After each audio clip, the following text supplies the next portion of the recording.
ಮೆರವಣಿಗೆ ಮೂಲಕ ತಾವು ಹಡಪದ ಅಪ್ಪಣ್ಣವರ ಜಯಂತ್ಯೋತ್ಸವ ಆಚರಣೆ ಮಾಡಿ ಕಾರ್ಯಕ್ರಮ ಮಾಡ್ತಾ ಇದ್ದೀವಿ. ನನಗೆ ನನ್ನ ಮಾಂತೇಶ ಎಲ್ಲರೂ ಕೂಡ ನನಗೆ ಫೋನ್ ಮಾಡ್ತಿದ್ದೆ, ದೌಡ್ ಬರ್ರಿ ಅಂತೇಳಿ.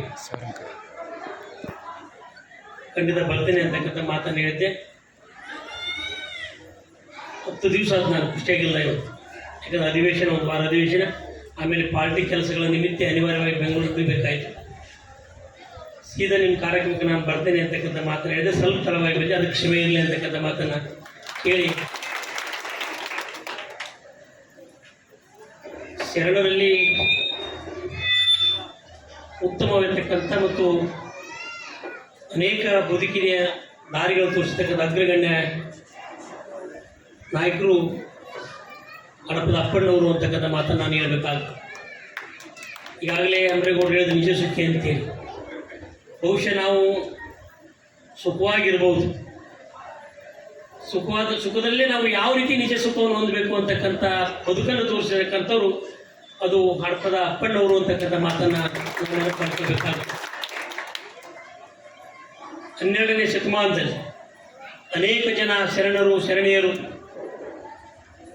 ಪ್ರಸ್ತುತ ಮತ್ತು ಮುಂದೂ ಕೂಡ ಯಾವ ರೀತಿ ಸಮಾಜ ಹೋಗಬೇಕು, ಸಮಾಜ ನಿರ್ಮಾಣ ಆಗಬೇಕು, ನಾವೆಲ್ಲರೂ ಕೂಡ ಯಾವ ರೀತಿ ಇಲ್ಲಿ ಬದುಕಬೇಕು ಅಂತಕ್ಕಂಥದ್ದು ತೋರಿಸಿಕೊಟ್ಟಿರ್ತಕ್ಕಂಥ ಶರಣರ ಸಾಹಿತ್ಯ ನಾವು ಯಾರೂ ಕೂಡ ಮರೆಯೋದಕ್ಕೆ ಸಾಧ್ಯ ಇಲ್ಲ ಅಂತಕ್ಕಂಥದ್ದು. ಬಹುಶಃ ಅನೇಕ ಉದಾಹರಣೆ ಕೊಟ್ಟು ಅಂಬ್ರೇಗೌಡ ಪಾಟೀಲ್ ಈಗಾಗಲೇ ಹೇಳಿದ್ರು.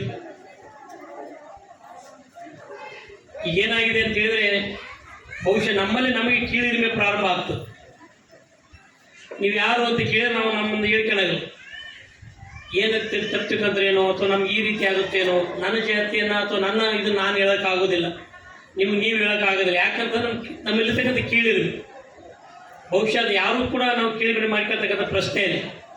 ನಮ್ಮ ಸಮಾಜ ನಮಗೆ ದೊಡ್ಡದು. ನಾವೆಲ್ಲರೂ ಕೂಡ ಅನಿವಾರ್ಯ ಸಮಾಜದಲ್ಲಿ ಬದುಕಬೇಕಾಗಿರ್ತಕ್ಕಂಥ ಸಂದರ್ಭದಲ್ಲಿ ಇವತ್ತು ಬೇರೆದವರು ಎಲ್ಲರೂ ಎಲ್ಲ ಸಮಾಜದ ಜಯಂತಿಗಳನ್ನು ಮಾಡಿದ್ರೆ ನಾವು ಪ್ರತ್ಯೇಕವಾಗಿ ಹಡಪದ ಅಪ್ಪಣ್ಣ ಜಯಂತಿ ಮಾಡ್ತಕ್ಕಂಥ ಪ್ರಶ್ನೆನೇ ಬರ್ತಿದ್ದಿಲ್ಲ. ನಮ್ಮ ಶರಣರ, ನಮ್ಮ ದಾಸರ, ನಮ್ಮ ಮಹಾತ್ಮರ ಜಯಂತಿಯನ್ನು ಅನಿವಾರ್ಯವಾಗಿ ಸಮಾಜಕ್ಕೆ ತೋರಿಸೋದಕ್ಕೋಸ್ಕರ ಪ್ರತ್ಯೇಕವಾಗಿ ನಾವು ಇದು ಮಾಡಬೇಕಾಗಿದೆ. ಆದರೆ ನಾವು ಪ್ರತ್ಯೇಕ ಮಾಡ್ಬೋದು. ಅವರು ಒಂದು ಸಮಾಜಕ್ಕಾಗಿ ಬದುಕಿರ್ತಕ್ಕಂಥವರೆಲ್ಲ ಶರಣರು. ಮನುಕುಲ ಉದ್ಧಾರ ಆಗಬೇಕು, ಮನುಕುಲ ಬದುಕಬೇಕು, ನಮ್ಮಲ್ಲಿ ಸಾಮರಸ್ಯ ಜೀವನ ನಡಿಬೇಕು, ನಾವೆಲ್ಲರೂ ಕೂಡ ಒಂದಾಗಿ ಹೋಗಬೇಕು ಅಂತಕ್ಕಂಥ ಮಹತ್ವಾಕಾಂಕ್ಷೆಯನ್ನು ಇಟ್ಕೊಂಡು ಶರಣ ಸಾಹಿತ್ಯವನ್ನು ರಚಿಸ್ತಕ್ಕಂಥ ಒಬ್ಬ ಮಹಾತ್ಮರು ಅವತ್ತಿನ ಶರಣರು ಅಂತಕ್ಕಂಥ ಮಾತನ್ನು ನಾವು ಯಾವತ್ತೂ ಕೂಡ ನೆನಪು ಮಾಡಿಕೊಳ್ಬೇಕಾಗ್ತದೆ. ಹಾಗಾಗಿ ನಮಗೆ ಕೀಳಿರಿಮೆಯನ್ನು ಬಿಟ್ಟು ನಮ್ಮ ಕಾಯಕದಲ್ಲಿ ನಾವು ದೇವರನ್ನು ಕಾಣ್ತಕ್ಕಂಥದ್ದಾಗ್ತದೆ. ಈಗಾಗಲೇ ಬಸವಣ್ಣವ್ರು ಹೇಳ್ತಕ್ಕಂಥ ನಿಮ್ಮ ಕಾಯಕವೇ ಕೈಲಾಸ ಅಂತಕ್ಕಂಥ ಮಾತನ್ನು. ವಿದ್ಯೆ ಭಾಳ ಮುಖ್ಯವಾಗಿರ್ತಕ್ಕಂಥ ಶಿಕ್ಷಣ ಪ್ರತಿಯೊಬ್ಬ ವ್ಯಕ್ತಿಗೂ ಕೂಡ ಭಾಳ ಪ್ರಾಮುಖ್ಯತೆ ಹೊಂದಿರತಕ್ಕಂಥದ್ದು.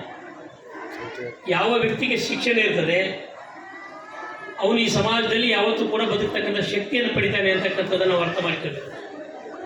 ಇವತ್ತು ನಿಜ ಚಟ ಇದೆ. ನಾನು ಭಾಳಷ್ಟು ಜನ ನೋಡಿದ್ದೀನಿ, ಇಲ್ಲರಿ ಮುಂಜಾನೆ ಸಂಜೆ ಮಟ್ಟ ದುಡ್ಡು ರಗಡಾಗಿರುತ್ತೆ, ಅದಕ್ಕೆ ಸ್ವಲ್ಪ ರಾತ್ರಿ ಹಾಕ್ಯಣ ಮಕ್ಕಂತೀವಿ ಅಂತೀವಿ. ಸ್ವಲ್ಪ ಹಾಕ್ಯಣ ಮಕ್ಕಳು ಮಧ್ಯಾಹ್ನದವು ಆ ಕಡೆ ಪ್ರಾರಂಭ ಮಾಡ್ತಾರೆ. ನಾನೀಗ ನಿಮ್ಗೆ ಹೇಳಿದೆ, ನಮ್ಮ ಹಿರಿಯರಾಗಿರ್ತಕ್ಕಂಥ ಋತುಪಣ್ಣ ಈಗ ಇನ್ನೂ ಅದೇನು ಅಂತೇಳಿ. ಯಾಕೆ ಅದಿ ಅಂತಂತಂದ್ರೆ ಗಟ್ಟಿ ಅದೇನು ಅಂತೇಳಿ, ಇನ್ನೂ ಗಟ್ಟಿ ಅದೇನು ಅಂತ ಕೇಳಿ. ಯಾಕಂದ್ರೆ ನಾನು ಸಣ್ಣತಿದ್ದಾಗಿಂದ ನನಗೆ ಆತ ಆಡಿಸಿ ಬೆಳೆಸ್ತಕ್ಕಂಥ ವ್ಯಕ್ತಿ. ಮತ್ತು ಬೇರೆ ತಿಳ್ಕೊಬೇಡ, ಈ ಬಿಡ್ಲಿ ಸರ್ ಬಿಡ್ಲಿ, ಈಗ ನನಗೆ ಆಡ್ತೀನಿ ಗಟ್ಟಿದೆ ಅಂತ ಅದಕ್ಕೆ ಕೇಳಿ. ಮತ್ತು ನೀವು ಯಾರು ಬೇರೆ ತಿಳ್ಕೊಂಡ್ರೆ ತಪ್ಪು ತಿಳ್ಕೊಬೇಡ ದಯವಿಟ್ಟು. ಹಾಗಾಗಿ ನಮ್ಮ ಸಮಾಜ ನಮ್ಗೆ ಯಾವತ್ತೂ ಕೂಡ ಭಾಳ ದೊಡ್ಡದು. ಇವತ್ತು ಕೇಳಿ ತಾಲೂಕಿನಿಂದ ಬಂದಿರ್ತಾರೆ ಎಲ್ಲ ಜನ ಅಂತ ಕೇಳಿ. ಇಲ್ಲೇ ಭಾಳಷ್ಟು ಜನ ಖುಷಿ ಲೋಕಲ್ ಇದ್ದಾರೆ, ಹಳ್ಳಿ ಜನರು ಸ್ವಲ್ಪ ಬಂದಿದ್ದಾರೆ ಅಂತಕ್ಕಂಥ ಮಾತನ್ನು ಹೇಳಿದ್ರು. ನಿಜ ಇವತ್ತು ನಮ್ಮ ಜಯಂತ್ಯೋತ್ಸವ ಸಮಾರಂಭದಲ್ಲಿ ನಾವು ಕೂಡ ಭಾಗಿಯಾಗಬೇಕು ಅಂತಕ್ಕಂಥ ಕಲ್ಪನೆ ಎಲ್ಲರೂ ಕೂಡ ಬರಬೇಕಾಗ್ತದೆ. ಯಾಕಂದರೆ ಇವತ್ತು ಸಮಾಜದಿಂದ ಅನಿವಾರ್ಯವಾಗಿ ನಮ್ಮ ಬಲವನ್ನು ನಾವು ತೋರಿಸ್ಬೇಕಾಗಿತ್ತು. ಹೇಳ್ತಾರೆ ತಾಯಿ ಮಗು ಹತ್ರ ಮಾತ್ರ ತಾಯಿ ಹಾಲು ಕುಡಿಸ್ತಾಳೆ ಅಂತೇಳಿ. ಈ ಸಮಾಜ ಪರಿಸ್ಥಿತಿ ಇವತ್ತು ಹಾಗಾಗಿದೆ. ಇವತ್ತು ನಮ್ಮನ್ನು ಯಾರು ಗುರುತಿಸಿ ಕೊಡ್ತಕ್ಕಂಥ ನಮ್ಮ ಬಲವನ್ನು ತೋರಿಸಿದ ಮಾತ್ರ ಎಲ್ಲವನ್ನು ಕೂಡ ನಾವು ಪಡೆಯೋದಕ್ಕೆ ಸಾಧ್ಯ ಆಗ್ತದೆ. ಹಾಗಾಗಿ ನಾನು ಖಂಡಿತವಾಗಿ ತಮ್ಮ ಮುಂದೆ ಮಾತು ಕೊಡೋದಕ್ಕೆ ಇಚ್ಛೆ ಪಡ್ತೇನೆ. ಈ ಸಮಾಜದಲ್ಲಿ ಯಾವುದೇ ರೀತಿಯಿಂದ ನನ್ನ ಸಹಾಯ ಸಹಕಾರ ಯಾವತ್ತೂ ಕೂಡ ಈ ಸಮಾಜ ಮೇಲೆ ಈ ಸಮಾಜ ಜೊತೆ ಇರ್ತದೆ. ಹಿರಿಯರ ಜೊತೆ ಉತ್ತಮವಾದ ಬಾಂಧವ್ಯವನ್ನು ಬೆಳೆಸ್ಕೊಳ್ತೀವಿ. ನೀವು ಯಾವುದೇ ಕ್ಷೇತ್ರದಲ್ಲಿ ಯಾವುದೇ ಸಮಾಜದ ಬಗ್ಗೆ ಕೇಳಿದ್ರು ಕೂಡ ನಾನು